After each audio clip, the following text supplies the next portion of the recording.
La Première Guerre mondiale a laissé l'Italie ruinée dans une crise profonde.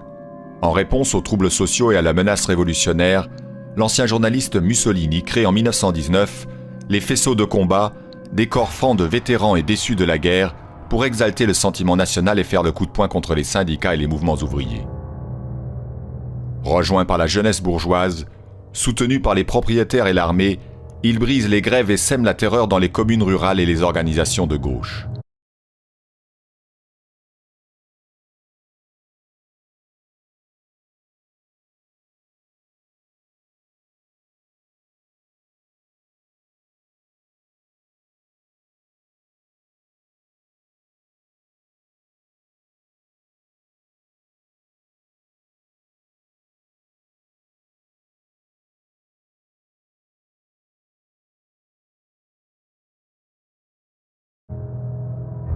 Deux ans plus tard, Mussolini rassemble les faisceaux dans le Parti national fasciste, mais n'obtient pas les succès électoraux escomptés en dépit de l'essor de son mouvement. Face à un gouvernement faible, jouant de la menace d'un coup de force de ses troupes, il se pose alors en homme du recours. Le soutien tacite de la monarchie, du patronat et de l'Église qui voit dans les fascistes un rempart contre les communistes et un soulèvement social, le propulse au sommet de l'État. Le 27 octobre 1922, après un grand rassemblement à Naples, les chemises noires, les miliciens du parti fasciste de Benito Mussolini, menacent de marcher sur Rome pour s'emparer du pouvoir. Le refus du roi Victor Emmanuel III d'instaurer l'état de siège pour les arrêter entraîne la dissolution du gouvernement libéral. 2 jours plus tard, le roi fait de Mussolini le nouveau président du Conseil. La marche sur Rome se transforme en parade, les fascistes triomphent.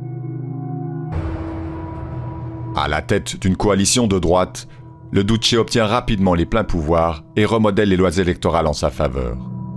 En 1924, le chef du Parti socialiste italien, qui dénonce les manipulations et la violence fasciste, est assassiné. Pour couper court aux protestations, Mussolini muselle la presse et dissout les partis politiques. La dictature et l'État totalitaire s'installent.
À Munich, en 1919, après la Première Guerre mondiale, un petit caporal inconnu fait ses débuts en politique et diffuse des pamphlets de cercles racistes qui accusent la juiverie marxiste d'avoir causé la défaite de l'Allemagne. Il trouve dans ces milieux la confirmation des thèses antisémites qu'il a assimilées à Vienne avant la guerre.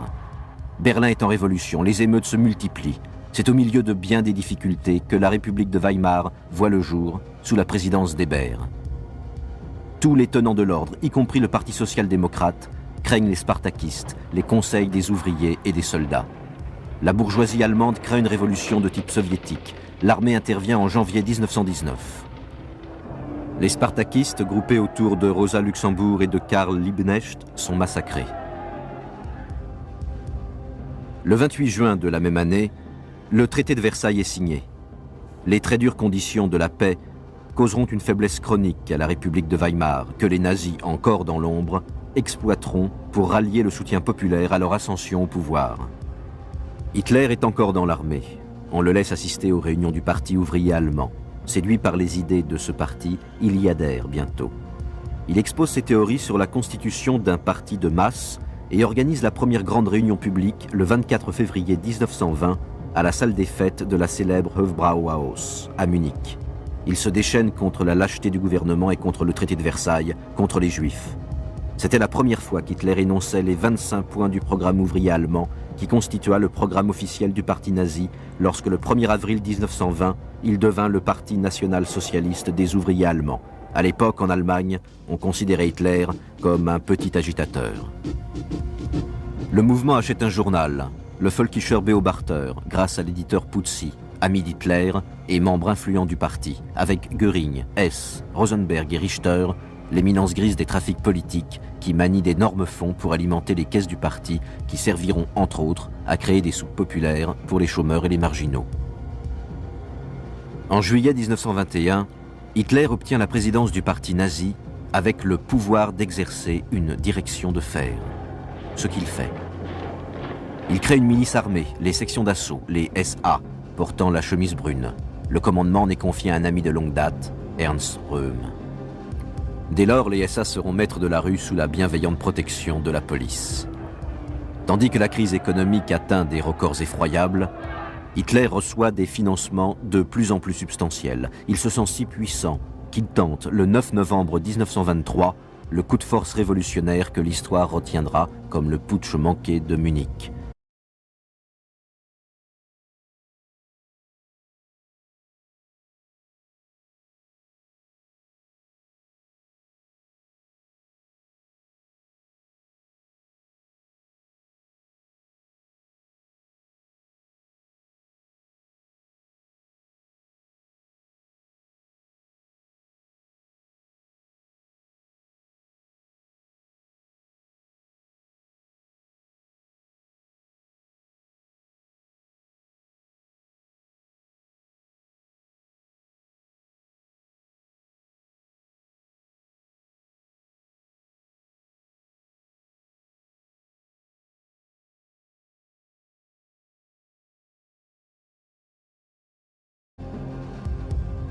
La nomination d'Hitler au poste de chancelier du Reich le 30 janvier 1933 par le président Hindenburg marque la fin de tout semblant de régime parlementaire en Allemagne. Hitler n'est pas encore Führer. Conscient de l'appui financier énorme que peuvent lui apporter les grands hommes d'affaires et les principaux banquiers, Krupp, von Bohlen, Vögler, Hitler leur promet en contrepartie de restructurer l'armée et d'éliminer les communistes. Le 27 février 1933, il monte le coup de l'incendie du Reichstag, qui lui fournira le prétexte pour demander au président Hindenburg les pleins pouvoirs et entre autres la protection des personnes et de l'État contre les actes de violence communistes. Mais malgré l'intimidation et la terreur, Hitler n'a pas encore tous les pouvoirs. Il se les fait accorder par le Parlement. Il est devenu légalement dictateur. Il dissout tous les partis politiques, sauf le parti nazi, et détruit le mouvement syndical en proclamant que c'est lui désormais qui sera le vrai protecteur des masses laborieuses.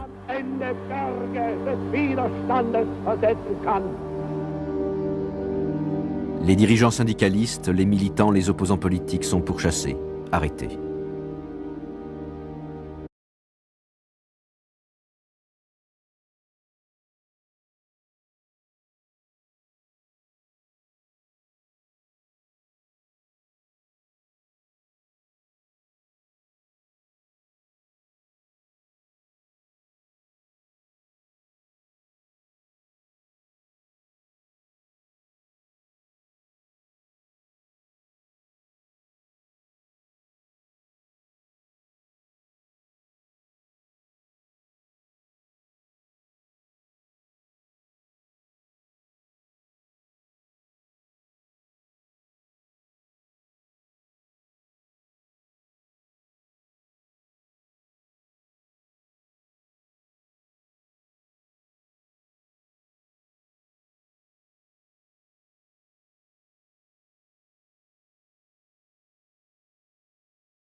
Это были годы великих свершений.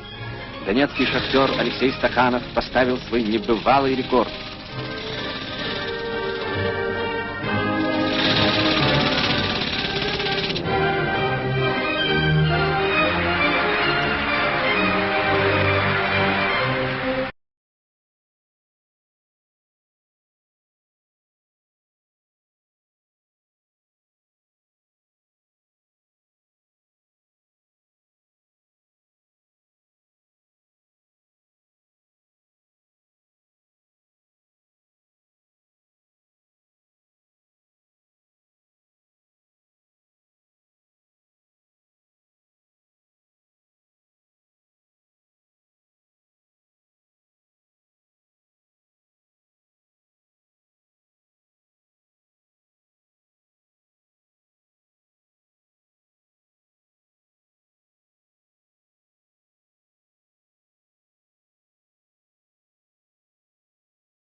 La nomination d'Hitler au poste de chancelier du Reich le 30 janvier 1933 par le président Hindenburg marque la fin de tout semblant de régime parlementaire en Allemagne.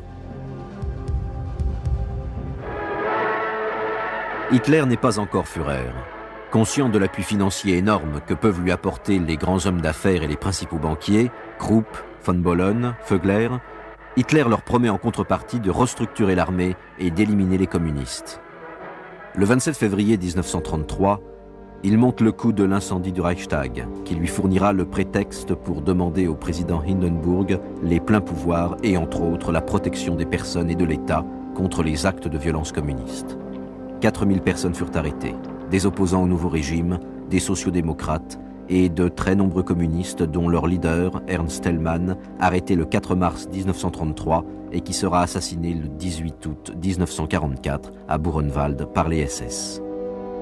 Ils furent tous envoyés en prison, en forteresse, dans des camps ouverts en toute hâte en Allemagne, à Oranienburg, construit par des prisonniers allemands, à Dachau, le tout parfaitement légalisé par le décret d'avril 1933 sur l'existence des camps de concentration. Le 1er avril 1933, Hitler décrète le boycott national des magasins juifs. Il promulgue des lois qui les excluent des lieux de travail. Les juifs sont volés, roués de coups, persécutés.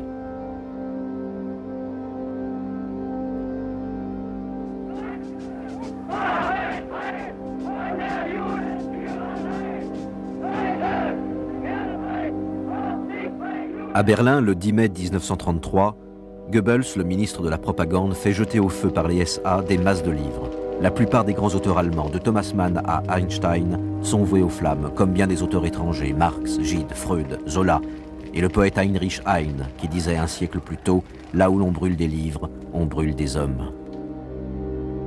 Mais malgré l'intimidation et la terreur, Hitler n'a pas encore tous les pouvoirs. Il se les fait accorder par le Parlement. Il est devenu légalement dictateur. Il dissout tous les partis politiques, sauf le parti nazi, et détruit le mouvement syndical en proclamant que c'est lui désormais qui sera le vrai protecteur des masses laborieuses.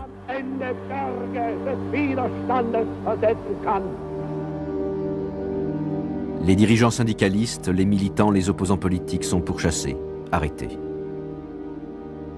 La répression est féroce. Les opposants au régime sont jetés dans des camps où la pègre, détenue avec eux, les encadre et les martyrise. Le 1er novembre 1933, Eicke, le premier commandant de Dachau, promulgue le règlement du camp. 2 articles de ce règlement sont à méditer. Les agitateurs seront pendus, les mutins seront abattus sur le champ ou pendus par la suite. Le 30 juin 1934 sera la nuit des longs couteaux où Röhm, l'ami de toujours, sera assassiné avec plus de 1000 SA. Himmler, déjà chef de la Gestapo, est nommé chef des SS, dont la puissance et la sauvagerie dépassent largement celle des SA. Les SS s'emparent de la direction des camps de concentration. Le 2 août 1934, Hindenburg meurt. Hitler devient Reichsführer avec tous les pouvoirs et toutes les fonctions et commandant suprême de l'armée. La construction et la mise en service des camps s'intensifient. Celui de Sachsenhausen, situé à 30 km de Berlin, s'étend sur plus de 18 hectares. La Gestapo persécute les opposants au régime nazi. 67 000 patriotes autrichiens sont arrêtés dans les pires conditions et déportés à Buchenwald, en attendant la mise en service des camps de Mauthausen et de Flossenburg.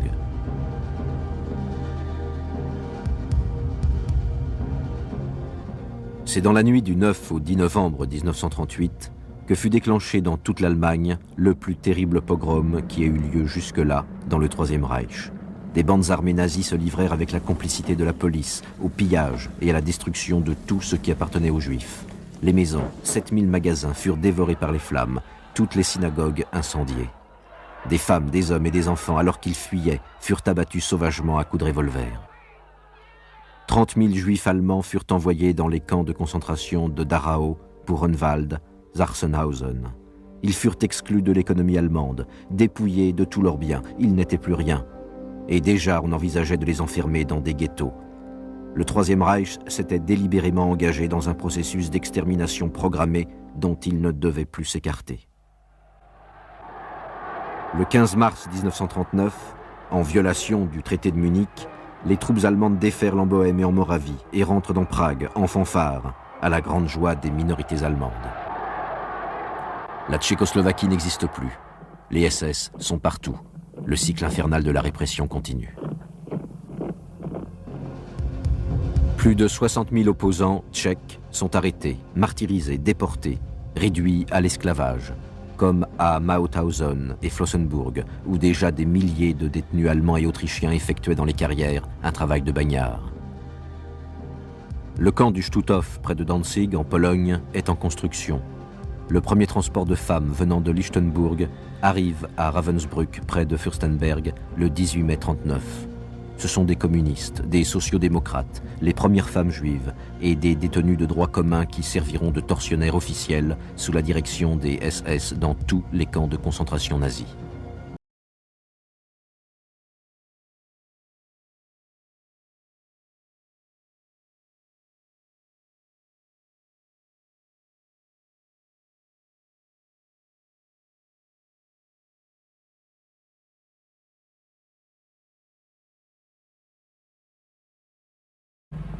En violation du traité de Versailles, il décide de réarmer le pays, aidé par la grande industrie, et en particulier par Krupp, la toute-puissante usine d'armement.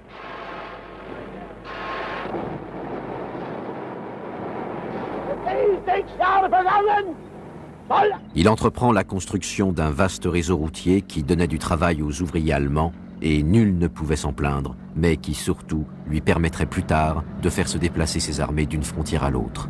Cette armée, qu'il fit passer la même année de 100 000 hommes, nombre autorisé légalement par le traité de Versailles, à 300 000, le 1er octobre 1934. Les grandes puissances, la France et l'Angleterre, ne bougèrent pas, ou si peu. Alors il continua.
Fort de sa nouvelle armée, Hitler occupe la Rhénanie en mars 1936.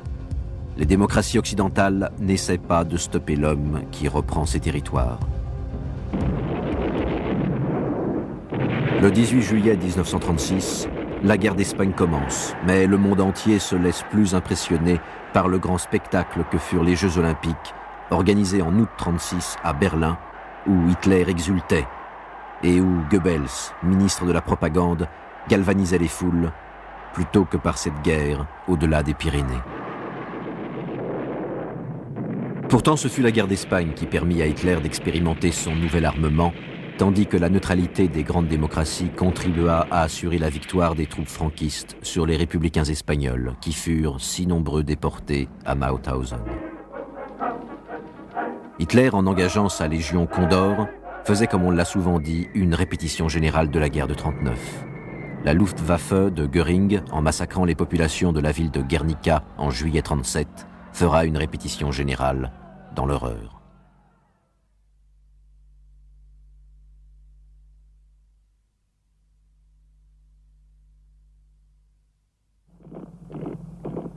Dans la violence et l'illégalité, Hitler annexe l'Autriche et rentre à Vienne le 13 mars 1938. C'est pour lui un moment de triomphe personnel. Fin septembre 1938, à Munich, la France et l'Angleterre, afin d'éviter la guerre, sacrifient la Tchécoslovaquie et donnent à Hitler la région des Sudètes qu'il revendiquait. La liquidation totale de la Tchécoslovaquie était déjà programmée. Le 15 mars 1939, en violation du traité de Munich, les troupes allemandes déferlent en Bohême et en Moravie et rentrent dans Prague en fanfare, à la grande joie des minorités allemandes. La Tchécoslovaquie n'existe plus. Hitler revendiquait Danzig, le corridor vers la mer en Pologne.